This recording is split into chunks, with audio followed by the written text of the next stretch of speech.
करते हैं या जो लोग सफल हैं, हम में और उनमें, आप में और उनमें अंतर सिर्फ माइंड गेम का है, और उस माइंड को समझना जरूरी है। ह्यूमन साइकोलॉजी कहती है there are 3 levels of mind. Conscious, यहाँ प्री कॉन्शियस शब्द है, subconscious is more popular than unconscious. यही माइंड का खेल है बेटा। कहीं कुछ नहीं हो रहा है, जो हो रहा है आपके दिमाग के अंदर हो रहा है।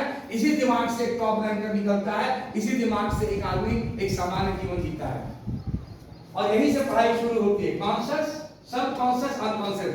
अब यही देखिए, ये इसमें आपको जो समझ में आएगा, इससे बेहतर यहां समझ में आएगा आपको। और यहां से क्या देख है, दिस इज, ये आइसबर्ग की उदाहरण दिया जाता है। ह्यूमन माइंड ना, कॉन्शियस माइंड सिर्फ 10% है, इसके भी आगे आते हैं। ये इतना लंबा है, सब कॉन्शियस और अनकॉन्शियस है।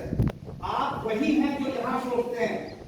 Conscious mind has very less role, और जो लोग सफल हैं, चाहे एकेडमिकली, चाहे अलग डोमेन में, जिस भी डोमेन में, they have mastered subconscious and unconscious. You have to master your mind, तभी आप आगे बढ़ सकते हैं, नहीं तो आगे नहीं बढ़ पाएंगे। अब यहां देखिए, कॉन्शियस माइंड और सबकॉन्शियस में, ये जो सबकॉन्शियस है, इस सबकॉन्शियस में अनकॉन्शियस भी हिस्सा है। ध्यान से समझेंगे बेटा। Human psychology is the key to success, mastering your mind is the key to success. हारा वही जो लड़ा नहीं, लड़ा वही नहीं तो समझा नहीं। कोई भी गोल असंभव नहीं है, समझना पड़ेगा। और पहली कड़ी वहां है जहां हम बात कर सकते हैं अपने माइंड पे। ये कॉन्शियस माइंड है, 10% ही हाँ इसका यूज है। हम इसी को, और जितने भी जीनियस हैं वे सब कॉन्शियस यूज करते हैं, अनकॉन्शियस उसमें भी 90% को यूज नहीं कर पाता है। पर है क्या, इसको समझो। विल पावर ये कॉन्शियस माइंड में है। Long term memory, logical thinking, critical thinking, इसको सिंपल समझो कि तीनों में क्या अंतर है। कॉन्शियस माइंड है जो सामने से देख रहे हैं, ये कॉन्शियस माइंड है। सब कॉन्शियस क्या है? अगर आपसे पूछें कि भाई 3 दिन पहले खाना क्या खाया, तुरंत तो याद नहीं आएगा, सोचने पे याद आएगा। हम पूछेंगे 3 दिन पहले घर में ड्रेस क्या पहने थे, कोशिश करो, याद आ जाएगी। तो ये सब कॉन्शियस माइंड में आपका है। अभी आपसे पूछें कि भाई कितनी सीढ़ियां हैं, आप नहीं बता सकते हैं, लेकिन आपके माइंड की फोटोग्राफी ली जाएगी ना तो पता चल जाएगा कितने हैं। ये सब कॉन्शियस माइंड में, इसको ही हम यूज नहीं करते हैं। सब कॉन्शियस माइंड में ही आपकी मेमोरी रहती है, अनकॉन्शियस माइंड में दफन रहती है मेमोरी। वहां से निकलते हैं, अब आगे बढ़ते हैं। अब देखिए सब कॉन्शियस माइंड में क्या है। दिस मेक्स यू, आप जो बोलते हैं देखते हैं वो आप नहीं होते हैं।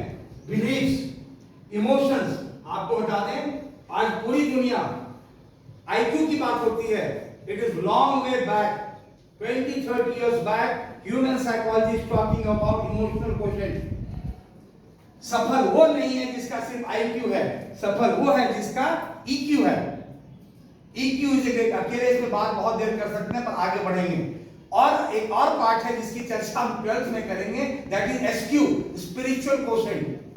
वो लास्ट पार्ट है, पर आप इंटेलिजेंस से आगे बढ़ेंगे, इमोशंस में आएंगे तब होगा, ठीक है। इमोशंस को साइकोलॉजी में डिफाइन किया गया है। Emotion is the acute disturbance psychological in origin involving human functions. Disturbance है, समझ में आ रहा है ना। इस डिस्टर्बेंस को कंट्रोल करना पड़ेगा। It does not mean you have to avoid, everybody goes to that emotional phase. उस फेज को आप कमांड करेंगे तो आप आगे बढ़ेंगे। हैबिट्स, हैबिट के बारे में कहा जाता है, habit never goes. If H goes, a bit remains. If A goes, bit remains. Even if B goes, it remains. और आप जो हैबिट बनाएंगे वही आपको बनाएगा। हैबिट के बारे में छोटी बात आते हैं, हम लोग भी आप ही के जैसे पास करके सीधे तो नहीं आए साइकोलॉजी पढ़ने। स्कूल के एग्जाम जब हो जाता था, जिस दिन लिख के निकले इंग्लिश या हिस्ट्री, तो लगता था कि अगले बार परीक्षा में खूब बढ़िया राइटिंग बनाएंगे।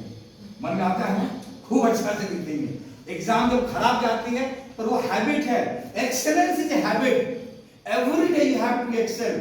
और इस पार्ट से मैं पहले से कहना चाहता हूं, हैबिट सिस्टम पे वर्क करो। 1 घंटा रोज पढ़ो मिनिमम। मैं 4 घंटा 12 घंटे की बात नहीं कर रहा हूं। 1 घंटा बेटा पढ़ो, कुछ भी पढ़ो। WhatsApp chat, Instagram post, Facebook post छोड़ के उसको भी देखो, आपकी मर्जी, आपका जीवन है। हैबिट आपको नहीं बनाएंगे, आप वही हैं जिसकी हैबिट होती है। हैबिट एक दिन में नहीं होगा कि अब जब जेईई मेन आ जाएगा, बोर्ड एग्जाम आ जाएगा, आ जाएंगे। और यहाँ आपको कहना चाहते हैं, इस माइंड को जो किएगा आपका एक 90% कोई पहाड़ नहीं